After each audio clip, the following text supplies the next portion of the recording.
Hi friends, പുതിയ എപ്പിസോഡിലേക്ക് ഏവർക്കും സ്വാഗതം. ഇന്ന് ഞാനിവിടെ എടുക്കുന്ന ക്ലാസ് കേരള സർവീസ് റൂൾസിലെ വോളിയം ഫസ്റ്റ് ചാപ്റ്റർ 10 ജോയിനിങ് ടൈമിനെ കുറിച്ചാണ് ഞാനിന്ന് പറയുന്നത്.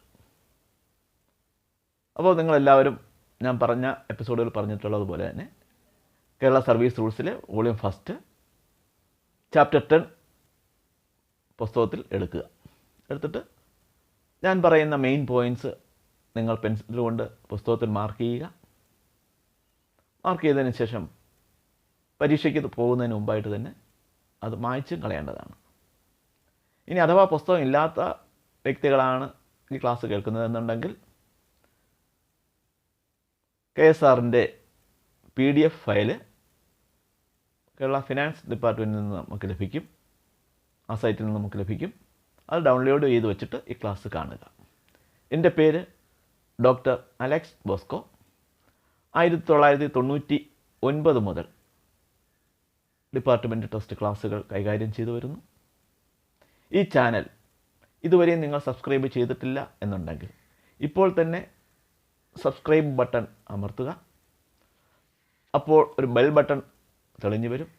അതും കൂടെ ക്ലിക്ക് ചെയ്ത് കഴിഞ്ഞാൽ ഓൾ വീഡിയോസ് എന്ന് പറഞ്ഞൊരു വിൻഡോ ഓപ്പണായി വരും.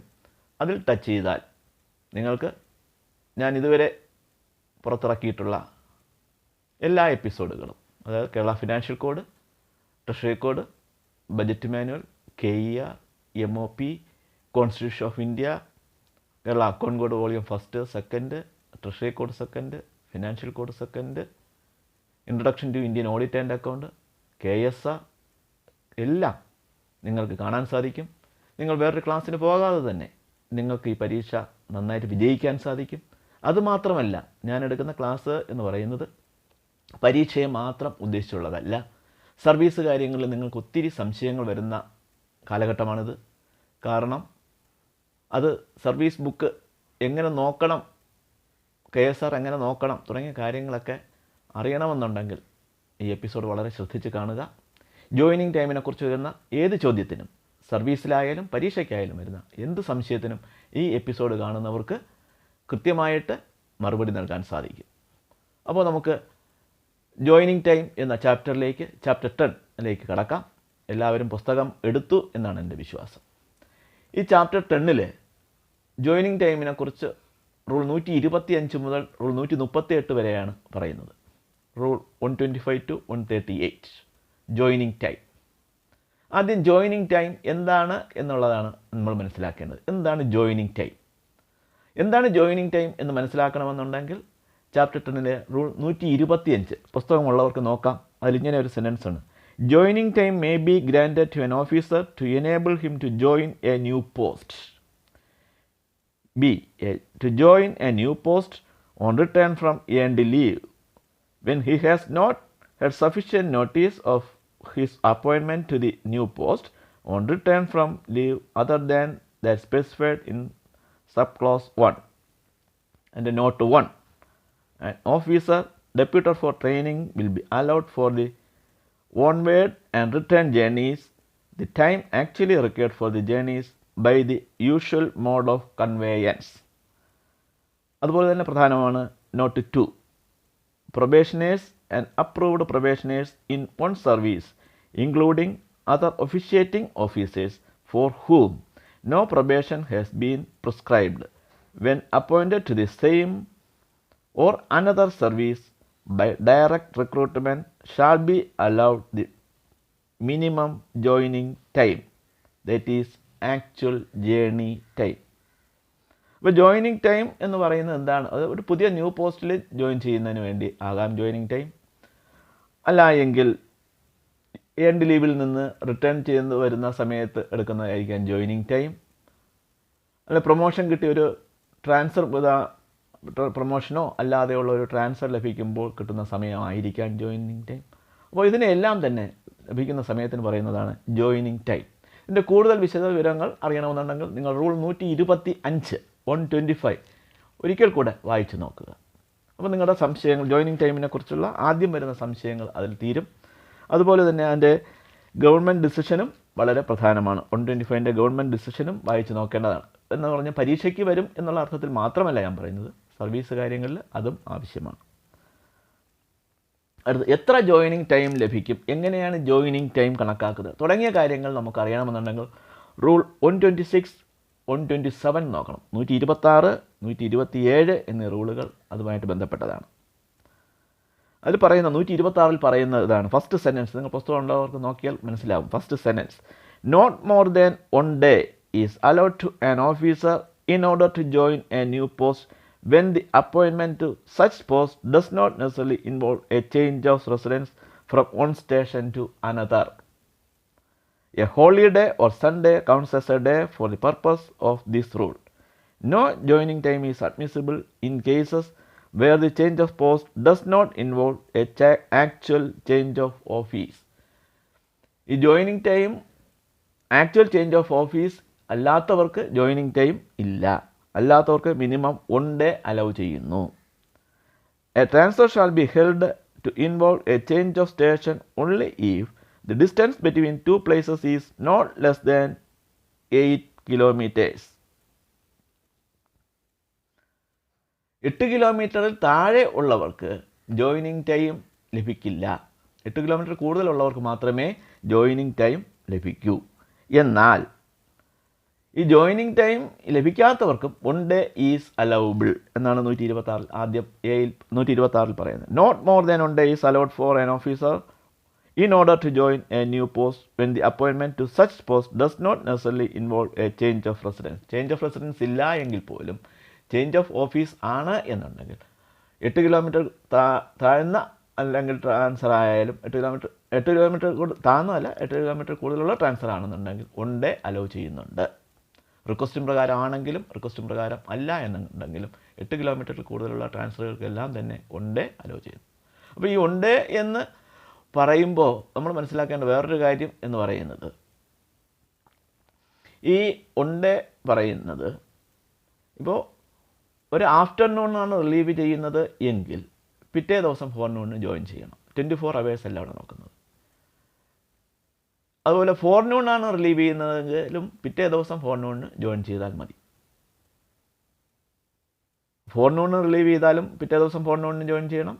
ആഫ്റ്റർനൂണിന് റിലീവ് ചെയ്താലും പിറ്റേ ദിവസം ഫോർനൂണിന് ജോയിൻ ചെയ്യണം. ഇനി പിറ്റേ ദിവസം എന്ന് പറയുന്നത് സൺഡേ അല്ലെങ്കിൽ അതർ ഹോളിഡേയ്സ് ആണ് വരുന്നതെന്നുണ്ടെങ്കിൽ ആ ദിവസം കഴിഞ്ഞിട്ടുള്ള ദിവസം ജോയിൻ ചെയ്താലും മതി. അടുത്ത് 127 എന്ന് പറയുന്നത് 127 വളരെ വിശദമായിട്ട് മനസ്സിലാക്കേണ്ട കാര്യമാണ്. ഓരോ ജേണി ടൈം അതിൽ പറയുന്ന 120 the joining time of an officer in cases involving a transfer from one station to another is subject to a maximum of 30 days. ഒരു സ്റ്റേഷനിൽ നിന്ന് മറ്റൊരു സ്റ്റേഷനിലേക്ക് ട്രാൻസ്ഫർ ആണ് എങ്കിൽ മാക്സിമം ജോയിനിങ് ടൈം അവൈലബിൾ എന്ന് പറയുന്നത് 30 days ആണ്, 30 ദിവസമാണ്. 6 days are allowed four preparation and in addition a period to cover the actual journey calculated as follows. അതിൽ 6 days 6 ദിവസം പ്രിപ്പറേഷൻ ഡേയ്സ് ആണ്. ജോയിനിങ് ടൈമിലെ 6 ദിവസം 8 കിലോമീറ്ററിൽ കൂടുതലുള്ള ട്രാൻസ്ഫറുകൾക്ക് ജോയിനിങ് ടൈമിൽ 6 ദിവസം പ്രിപ്പറേഷൻ ഡേയ്സ് ആയിട്ട് കണക്കാക്കും. പക്ഷേ റിക്വസ്റ്റും പ്രകാരമുള്ള ട്രാൻസ്ഫർ ആണ് എന്നുണ്ടെങ്കിൽ ആ പ്രിപ്പറേഷൻ ഡേയ്സ് 6 days അലൗബിൾ അല്ല. അത് ബാക്കി ഇതിൻ്റെ നോട്ട്സിലും മറ്റു കാര്യങ്ങളിലാണ് അത് പറയുന്നത്. ഇനി ഈ റിക്വസ്റ്റും പ്രകാരം അല്ലാത്തൊരു ട്രാൻസ്ഫറിന് 6 days ജോയിനിങ് ടൈം കൊടുക്കും. പിന്നെ അതിനു പുറമെ ആക്ച്വൽ ട്രാവലിംഗ് ടൈമും കൊടുക്കും. ആക്ച്വൽ ട്രാവലിംഗ് ടൈം എങ്ങനെയാണ് കൊടുക്കുന്നത് എന്ന് ചോദിച്ചു കഴിഞ്ഞാൽ, for the portion of the journey which he travels by aircraft actual occupied in the journey. എയർക്രാഫ്റ്റിലൊക്കെ പോകുന്ന വ്യക്തിയെ സംബന്ധിച്ച് 1 മണിക്കൂർ യാത്ര ചെയ്താലും അവർക്ക് 1 ദിവസത്തെ ട്രാവലിംഗ് ടൈം അനുവദിക്കും. 2 hours ആയാലും 1 day ട്രാവലിംഗ് ടൈം അനുവദിക്കും. അതിൻ്റെ നോട്ടിലാണ് പറയുന്നത്, ആദ്യം അത് പറയുന്നില്ല. ആക്ച്വൽ ട്രാവലിംഗ് ടൈം എന്ന് പറയുന്നത് ഇതേ ഉള്ളൂ. ഇനി ബൈ റെയിൽവേയിൽ പോകുന്നവർക്ക് 5 kilometers പെർ ഡേ, ഒരു ദിവസത്തെ 500 kilometer വരെയുള്ള യാത്രയ്ക്ക് ജേണി ടൈമായിട്ട് പ്രിപ്പറേഷൻ ഡേയ്സിനോടൊപ്പം തന്നെ 1 ദിവസത്തെ ജോയിനിങ് ടൈം കിട്ടും. 501 kilometer ആണെങ്കിൽ 6 daysനോടൊപ്പം തന്നെ 2 ദിവസത്തെ ട്രാവലിംഗ് ടൈമും കിട്ടും. 1000 kilometer ആണെന്നുണ്ടെങ്കിലും 2 ദിവസം, 1001 ആവുമ്പോൾ 3 ദിവസം. ആ രീതിയിലാണ് ജോയിനിങ് ടൈം ജേണി ടൈം കണക്കാക്കുന്നത്. ജോയിനിങ് ടൈം കണ്ടുപിടിക്കുന്നതിന് ജേണി ടൈം കണക്കാക്കുന്ന ഈ രീതിയിലാണ്. ഓഷൻ സ്റ്റീമറിലാണെങ്കിൽ 350 കിലോമീറ്ററിനാണ് ഒരു ദിവസം, റിവർ സ്റ്റീമറിന് 150 കിലോമീറ്ററിന് ഒരു ദിവസം, by motor vehicle 150 kilometres per day. അപ്പോൾ നമുക്ക് ഒരു സംശയം വരാമെന്നുള്ളതെന്ന് പറഞ്ഞു കഴിഞ്ഞാൽ, ഇപ്പോൾ ഒരു വ്യക്തി റെയിൽവേ സ്റ്റേഷൻ വരെ പോകുന്നതിന് 7 കിലോമീറ്റർ യാത്ര ചെയ്തു, ബാക്കിയെല്ലാം റെയിൽ ജേണിയാണ്. അപ്പോൾ റോഡേ പോയത് ഒരു 7 കിലോമീറ്റർ പോയിക്കുക, 8 കിലോമീറ്ററിൽ താഴെയുള്ള ട്രാൻസ്ഫറിന് റോഡ് ജേണിക്ക് ടൈം അനുവദനീയം അല്ല, ദിവസം അനുവദനീയം അല്ല. 8 കിലോമീറ്ററിൽ കൂടുതലാണ് എന്നുണ്ടെങ്കിൽ മാത്രമേ ജേണി ടൈം റോഡ് ജേണിക്ക് ഉള്ളൂ. അതുപോലെ തന്നെ ഇപ്പോൾ റെയിൽവേ സ്റ്റേഷനിൽ വരെ 7 കിലോമീറ്റർ അല്ലെങ്കിൽ റെയിൽവേ സ്റ്റേഷൻ വരെ 10 കിലോമീറ്റർ, പിന്നെ റെയിൽവേയിൽ പോയി സ്റ്റേഷനിൽ ഇറങ്ങി അടുത്ത സെൻറ്ററിലേക്ക് പോകുന്നതിന് 80 കിലോമീറ്റർ. അപ്പോൾ 2 ദിവസം അല്ലെങ്കിൽ 2 പ്രാവശ്യമായിട്ടാണല്ലോ ഇത് യാത്ര ചെയ്തത് എന്ന് പറഞ്ഞും 2 ജേണി ടൈം റോഡ് ജേണിക്ക് ലഭിക്കില്ല. രണ്ടും കൂടെ കൂട്ടും, എത്ര കിലോമീറ്റർ യാത്ര ചെയ്തു, 80ഉം 7ഉം 87 കിലോമീറ്റർ. 87 കിലോമീറ്റർ ആണ് എന്നുണ്ടെങ്കിൽ 1 ഡേ ആണ് റോഡ് ജേണിക്ക് ലഭിക്കുന്നത്. 1 ഡേ റോഡ് ജേണി ലഭിക്കും. റെയിൽവേയിൽ 500 കിലോമീറ്റർ ആണെന്നുണ്ടെങ്കിൽ 1 ഡേ, 501 ആണെങ്കിൽ 2. അപ്പോൾ 501 കിലോമീറ്റർ റെയിൽവേയിലും പോയി റോഡ് ജേണി 1 കിലോമീറ്റർ 1 ഡേയും വന്നു കഴിഞ്ഞാൽ 501 റെയിൽവേക്ക് 2 ദിവസവും റോഡ് ജേണിക്ക് 1 ദിവസം, അങ്ങനെ 3 ദിവസം ലഭിക്കും. ആ രീതിയിലാണ് ജേണി ടൈം നമ്മൾ കാൽക്കുലേറ്റ് ചെയ്യേണ്ടത്. അതുപോലെ തന്നെ പ്രിപ്പറേഷൻ ഡേയ്സ് 6 ഡേയ്സ് ആണ് അലോ ചെയ്തിരിക്കുന്നത്. ഈ ടോട്ടൽ ഡേയ്സ് വരുമ്പോൾ സൺഡേ ഡേ ആയിട്ട് കണക്കാക്കില്ല, ബാക്കി എല്ലാ ഹോളിഡേയ്സും ഡേയിൽ കാൽക്കുലേറ്റ് ചെയ്യപ്പെടും. സൺഡേ എന്ന് പറയുന്നത് ഡേ ആയിട്ട് കണക്കാക്കില്ല. അപ്പോൾ സൺഡേ ഒഴിവാക്കിയിട്ടുള്ള ദിവസങ്ങൾ മാത്രമായിരിക്കും ജേണി ടൈമിൽ കണക്കാക്കുന്നത്. അടുത്ത് റൂൾ നമ്പർ 127 ആണ് നമ്മളിപ്പോൾ പറഞ്ഞ ജോയിനിങ് ടൈം എങ്ങനെയാണ് കണക്കാക്കുന്നത് എന്നുള്ളതിനെക്കുറിച്ചുള്ള കാര്യങ്ങൾ പറഞ്ഞിരിക്കുന്നത്. 130 ഒരാൾ ട്രാൻസിറ്റിലായിരിക്കുന്ന സമയത്ത്, റൂൾ നമ്പർ 130, ട്രാൻസ്ഫർ ആയിരിക്കുന്നു, റിലീവ് ചെയ്ത സമയത്തിന് പറയുന്നത് ട്രാൻസിറ്റ് എന്ന് പറയുന്നത്. ആ വ്യക്തി ട്രാൻസിറ്റിലായിരിക്കുകയാണ് എന്നുണ്ടെങ്കിൽ ആ ട്രാൻസിറ്റ് ആയിരിക്കുന്ന സമയത്ത് അയാളുടെ ട്രാൻസ്ഫർ ക്യാൻസൽ ചെയ്തു, അല്ലെങ്കിൽ അവിടെ നിന്ന് വേറൊരു സ്ഥലത്തേക്ക് ട്രാൻസ്ഫർ ചെയ്തു. അതായത് ട്രിവാൻഡ്രത്തുള്ള ഒരു ഓഫീസറെ കൊല്ലത്തേക്ക് ട്രാൻസ്ഫർ ചെയ്തു. അങ്ങനെ ജോയിനിങ് ടൈമിൽ റിലീവ് ചെയ്ത് ജോയിനിങ് ടൈമിൽ പ്രവേശിച്ചു. ആ സമയത്താണ് അദ്ദേഹത്തെ കൊല്ലത്ത് നിന്ന് കോട്ടയത്തേക്ക് ട്രാൻസ്ഫർ ചെയ്യുന്നത്. അങ്ങനെയൊക്കെ വരികയാണെന്നുണ്ടെങ്കിൽ പ്രിപ്പറേഷൻ ഡേയ്സ് ഒരിക്കൽ മാത്രമേ 6 ഡേയ്സ് അലോ ചെയ്യൂ. ബാക്കി എക്സ്ട്രാ വരുന്നത് ജേണി ടൈമായിട്ടാണ് കാൽക്കുലേറ്റ് ചെയ്യുന്നത്. ജേണി എത്ര വരുന്നു അതിനുകൂടെ എക്സ്ട്രാ കൊടുക്കുന്നു. ഈ കാര്യങ്ങൾ പറയുന്നത് റൂൾ നമ്പർ 130, 131 ഇവയിലാണ് ഈ കാര്യങ്ങൾ വിശദമായിട്ട് പറയുന്നത്.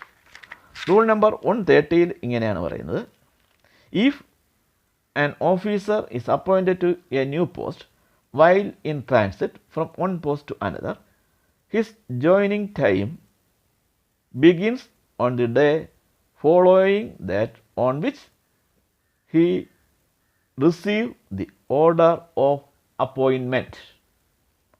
അല്ല, നോട്ടിൽ പറയുന്നു, a second period of 6 days for preparation should not be allowed in calculating the joining time of an officer who is appointed to a new post while in transit from one post to another.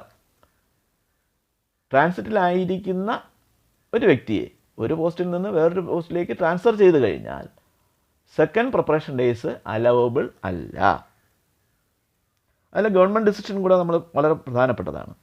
In the case of a government servant who is transferred from one post to another but whose transfer is subsequently cancelled after he has handed over charge of his old post but before he could take charge of the new post, the period intervening between the date of handing over charge of the old post and taking over the same later on account of cancellation of transfer orders should be treated as joining time.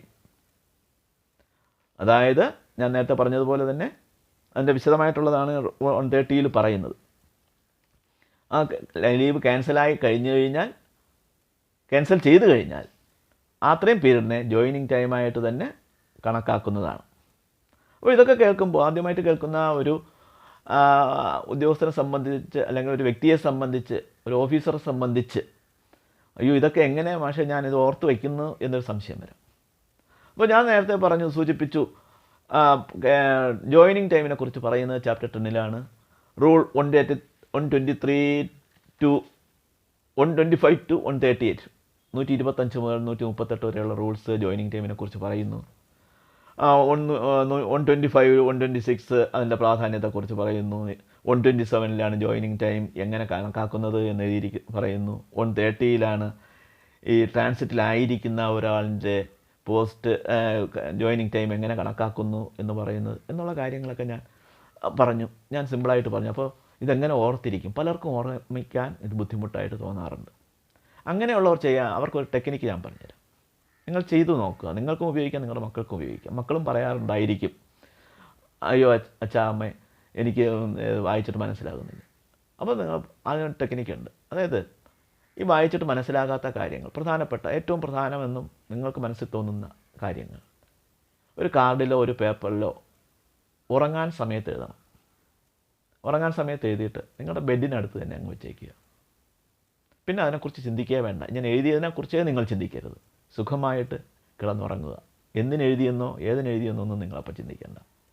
അതിൻ്റെ അർത്ഥം എന്തെന്നോ വ്യാകരണം എന്തെന്നോ ഒന്നും ചിന്തിക്കരുത്. എഴുതിയ കാര്യങ്ങൾ അത്രയും എഴുതി വെച്ചിട്ട് സുഖമായി ഉറങ്ങുക.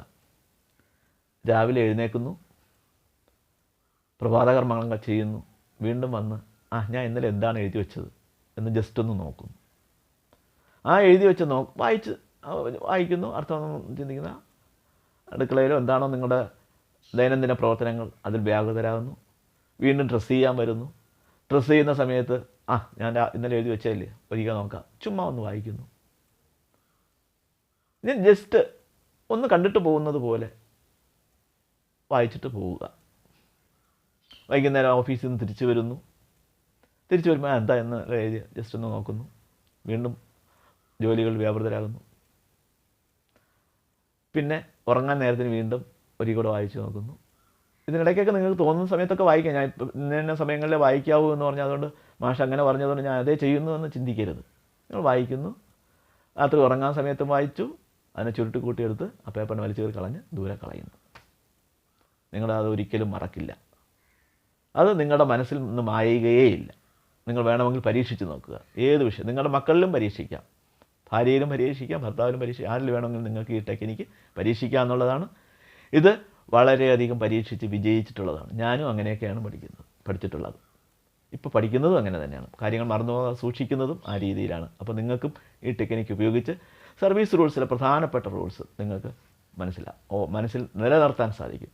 അല്ലാതെ പ്രീവിയസ് ക്വസ്റ്റ്യൻ മാത്രം കേട്ട് നിങ്ങൾ കാണാതെ പഠിച്ച് പോയത് കൊണ്ട് നിങ്ങൾക്ക് പരീക്ഷയിൽ ഉന്നത വിജയം കരസ്ഥമാക്കാൻ കഴിയില്ല. ഉന്നത വിജയമല്ല, ജയിക്കാൻ പോലും കഴിയില്ല. പ്രത്യേകിച്ച് ഡിപ്പാർട്ട്മെൻറ്റൽ ടെസ്റ്റ് ക്ലാസ്സുകളിൽ വിജയിക്കാൻ കഴിയില്ല. അവർ പരീക്ഷിക്കുന്നത് നിങ്ങളുടെ വിജ്ഞാനത്തെ അല്ല, നിങ്ങളുടെ ഓർമ്മശക്തിയെ അല്ല, പുസ്തകത്തിൽ ഏതൊക്കെ ഭാഗങ്ങളിൽ ഇത് കിടക്കുന്നു എന്ന് കണ്ടുപിടിക്കാനുള്ള കഴിവിനെയാണ് നിങ്ങളിൽ അവർ പരീക്ഷിക്കുന്നത്. അല്ല കുറച്ച് പഴയ ക്വസ്റ്റ്യൻ പേപ്പർ നോക്കി കേട്ടിട്ട് അത് കേട്ട് പോയാൽ ജയിക്കാമെന്ന് വിചാരിക്കരുത്. ഞാൻ പറയുന്ന കാര്യങ്ങൾ കേട്ടാൽ പോലും നിങ്ങൾക്ക് ജയിക്കാൻ കഴിഞ്ഞെന്ന് വരില്ല. നിങ്ങൾ പുസ്തകം വായിക്കുക. ഞാൻ പറഞ്ഞ പ്രധാനപ്പെട്ട റൂൾസ് എന്ന് പറയുന്ന പല പ്രാവശ്യം വായിച്ച് നോക്കുക പരീക്ഷയ്ക്ക് മുമ്പായിട്ട്. യാത്ര പോകുന്ന സമയത്തൊക്കെ ഇത് വേണമെങ്കിൽ ചെവിയിൽ കൂടെ കേൾക്കുക. പല പ്രാവശ്യം കേൾക്കണമെന്നൊന്നും ഞാൻ പറയുന്നില്ല.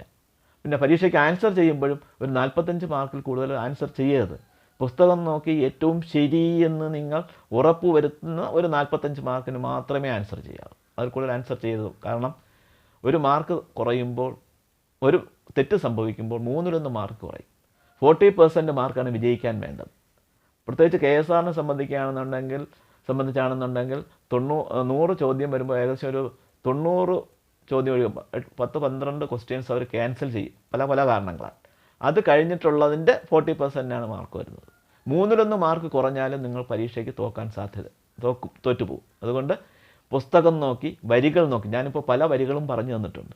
ആ വരികൾ നോക്കി നിങ്ങൾ ആൻസർ ചെയ്യുകയാണെങ്കിൽ നിങ്ങൾ പരീക്ഷയ്ക്ക് 100% വിജയം ഉറപ്പാണ്. നിങ്ങളുടെ സർവീസിലും നല്ല രീതിയിൽ നിങ്ങൾക്ക് ശോഭിക്കാൻ സാധിക്കും. ജോയിനിങ് ടൈം ഏത് ചാപ്റ്റർ ആണ്, അതിൽ റോഡിൽ പോകുന്നതിന് എത്ര രൂപ, അല്ലെങ്കിൽ ട്രെയിനിൽ പോകുന്നതിന് എത്ര ദിവസം, 1 ഡേ എന്ന് പറഞ്ഞാൽ എന്താണ് തുടങ്ങിയ കാര്യങ്ങൾ നിങ്ങൾക്ക് അറിയണമെന്നുണ്ടെങ്കിൽ ഈ ജോയിനിങ് ടൈം എന്നുള്ള പുസ്തകത്തിൽ വായിച്ചേ പറ്റൂ. ഇനി അടുത്ത റൂളിലേക്ക് പോകാം. നമ്മളിപ്പോൾ റൂൾ നമ്പർ 131 വരെ എത്തി. 131 ഇങ്ങനെ പറയുന്നുണ്ട്. അതിൻ്റെ ലാസ്റ്റ് സെൻറ്റൻസ് നമുക്ക് അറിയാം. On the expiry of the leave the government servant may be allowed normal joining time. ഇപ്പോൾ ലീവിലിരിക്കുന്ന ഒരു വ്യക്തിയെ സംബന്ധിച്ച്, ഹാഫ് ഡേ ലീവോ കമ്മ്യൂട്ടർ ലീവിലോ ഒക്കെ ഇരിക്കുന്ന ഒരു വ്യക്തിയെ സംബന്ധിച്ച് ലീവ് കഴിഞ്ഞതിന് ശേഷം റിലീവ് ചെയ്ത് ജോയിനിങ് ടൈമിൽ പ്രവേശിക്കുക എന്നുള്ളതാണ്. ഇനി 132 എന്ന് പറയുന്ന റൂൾസ് ഇങ്ങനെയാണ് പറയുന്നത്. If an officer is appointed to a new post while on earned leave he is entitled to joining time calculated from his old station in addition to the earned leave. Should the officer join the new appointment before the expiry of leave plus joining time admissible, the period taken should be considered as leave not enjoyed and a corresponding portion of the leave sanction should be cancelled without any reference to the authority which granted the leave. വളരെ ഓർത്തിരിക്കേണ്ട ഒന്നാണ്. അപ്പോൾ ഞാൻ 131 പറഞ്ഞിരിക്കുന്നതെന്ന് പറഞ്ഞു കഴിഞ്ഞാൽ ലീവിലിരിക്കുന്ന ഒരു വ്യക്തിയെ സംബന്ധിച്ച് ലീവ് കഴിഞ്ഞിട്ട് ജോയിനിങ് ടൈമിൽ പ്രവേശിച്ചാൽ മതി എന്നാണ്.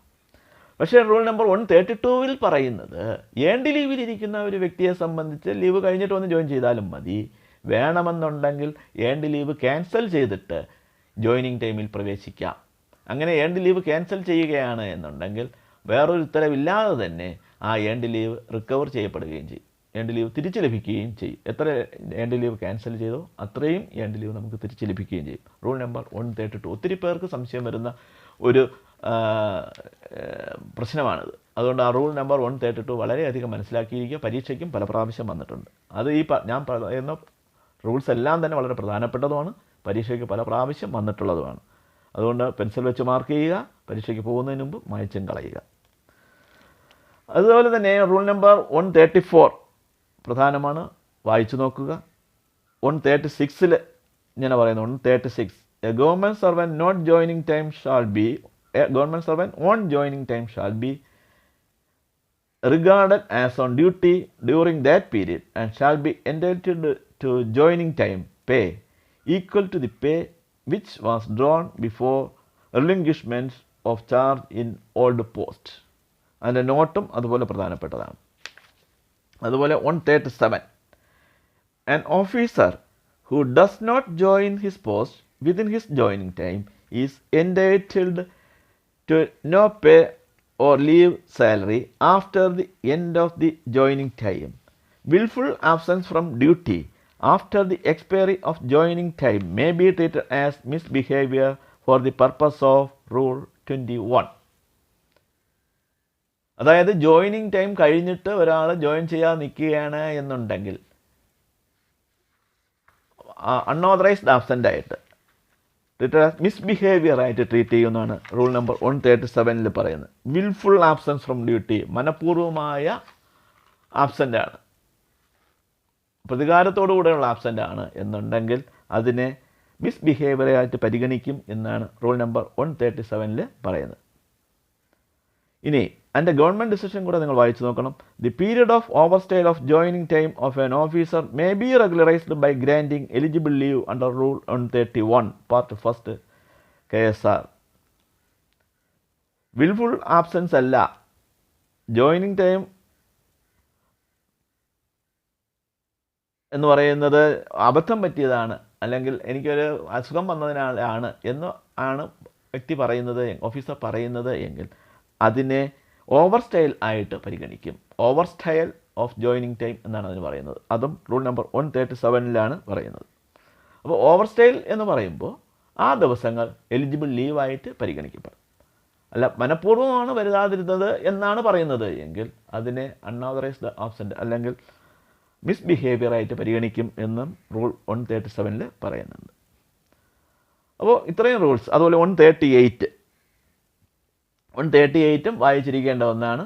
അതിലിതാണ് പറയുന്നത്, a person in employment other than government service or on leave granted from such employment if in the interest of government is appointed to a post under the government may at the discretion of government be treated as on joining time, while he prepares for and makes the journey to join the post under government, and while he prepared for and makes the journey on reversion from the post under government to return to his original employment. അതാണ് rule number 138 പറയുന്നത്. അപ്പോൾ ഇത്രയും rules 125 to 138 ഇത്രയും rules ആണ് joining ടൈമിനെ കുറിച്ച് പറയുന്നത്. അപ്പോൾ channel ഇഷ്ടപ്പെട്ടവർ വീണ്ടും ഒരിക്കൽ കൂടെ സബ്സ്ക്രൈബ് ചെയ്യാൻ അഭ്യർത്ഥിക്കുകയാണ്. അപ്പോൾ എല്ലാവർക്കും ഓൾ ദി ബെസ്റ്റ് നേർന്നു. Thank you everybody.